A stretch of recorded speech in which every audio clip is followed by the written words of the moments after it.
ఈరోజు ఇక్కడ మన పిఎస్సిలో శివయ్య నరసింహులు మన పోలీస్ స్టాఫ్ పోలీస్ పీసీస్ ఒక బ్రేవ్ యాక్షన్ తీసుకుని వీళ్ళు ఇంజ్యూర్ అయ్యారు.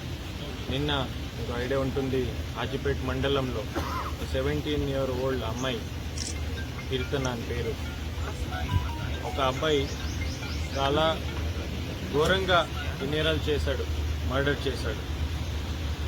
ఈ లవ్ ఫెయిరియల్ వల్ల ఆయన లవ్ అడ్వాన్సెస్ ప్రపోజల్ అమ్మాయి రిజెక్ట్ చేసింది కాబట్టి ఆయన మనుషులు పెట్టుకొని ఇంట్లో ఎవరు నాన్నగారు అమ్మగారు లేకపోతే ఆయన వచ్చాడు. అక్కడ ఆయన గొడవపడాడు, అక్కడ ఉన్న తీసుకుని ఆయన అటాక్ చేశాడు. అన్ఫార్చునేట్లీగా ఈ పాప హాస్పిటల్లో పోతూ she passed away with very unfortunate incident. తర్వాత ఆయనకి అక్కడ కాజీపెట్టి జనాలు ప్రజలు బంధువులు ఆక్రోశంలో చాలా ఆయన మీద అటాక్ చేయడం మనకి ఒక ఇన్పుట్ వచ్చింది, అది పాసిబిలిటీ ఉండేది. సో అక్కడ నుంచి మనమే సేఫ్ కస్టడీ కోసం ఆ నిందితుడికి షిఫ్ట్ చేస్తూ ఆయన పారిపోయాడు. మళ్ళీ ఆయన కోసం మనమే ఒక వెంటనే inspector Hajipeta లీడర్షిప్తో under SDPO Mydukur గైడెన్స్తో వెంటనే ఒక సర్చ్ పార్టీ ఏర్పాటు చేస్తాం. సో ఆ సర్చ్ పార్టీ ఇన్పుట్స్ మీద అక్కడికి వెళ్తే ఆయన కత్తి చేసుకొని పోలీస్ సర్చ్ పార్టీ మీద ఘోరంగా ఆయన అటాక్ చేశాడు. ఆయన దీంట్లో ఇప్పుడు నేను కలిసాను, ఆయన ఇద్దరికి చాలా ఇంజురీస్ అయినాయి, డీప్ ఇంజురీస్ అయినాయి. ఆ టైంలో హాజీపేట ఇన్స్పెక్టర్ గారు ఆయనకి వార్నింగ్ ఇచ్చాను, గట్టిగానే వార్నింగ్ ఇచ్చాను.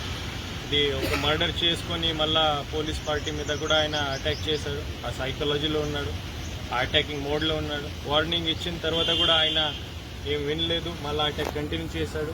సో ఇన్స్పెక్టర్ గారు ఒక సర్వీస్ వెపన్తోనే ఒక రౌండ్ ఫైర్ చేశారు, వార్నింగ్ షాట్ ఫైర్ చేశారు. ఆ వార్నింగ్ షాట్ ఫైర్ చేసిన తర్వాత కూడా ఆయన అగ్రెసివ్ బిహేవియర్ తగ్గలేదు.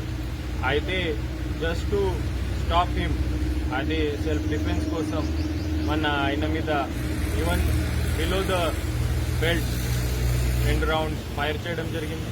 ఆ ఒక్క రౌండ్ ఆయన కాలు మీద ఇంజురీ అయింది, లెగ్ ఫ్రాక్చర్ అయింది. వెంటనే ఇంజూర్డ్ పోలీస్కి కూడా అండ్ ఈ నిందితుడికి కూడా ఈ ట్రీట్మెంట్ కోసం హాస్పిటల్ తీసుకుపోవడం జరిగింది. ఆయనకి ఇప్పుడే రిమ్స్లో పెట్టి ఫర్దర్ ప్రొసీజ్ జరుగుతోంది. ఈ ఎంత ఎపిసోడ్లో ఒకటి నేను చెప్పాల్సిందంటే, Kadapa police any crime against ఉమెన్కి ఎటువంటి టాలరేషన్ చూపకుండా గట్టిగానే యాక్షన్ తీసుకుంటాం.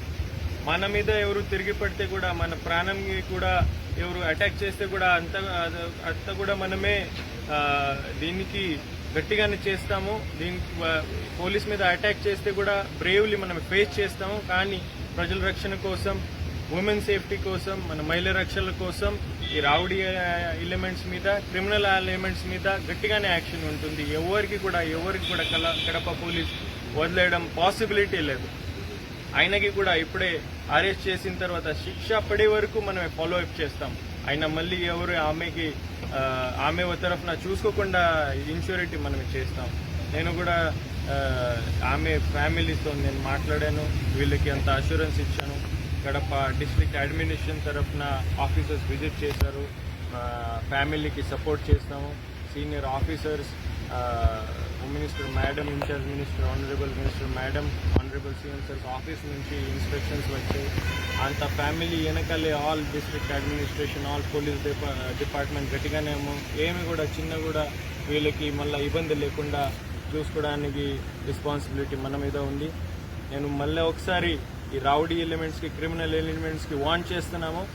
కడప జిల్లాలో క్రైమ్ చేయాలంటే ఈ యాక్షన్ ఫేస్ చేయాల్సి కూడా రెడీ ఉండాలి అందరూ.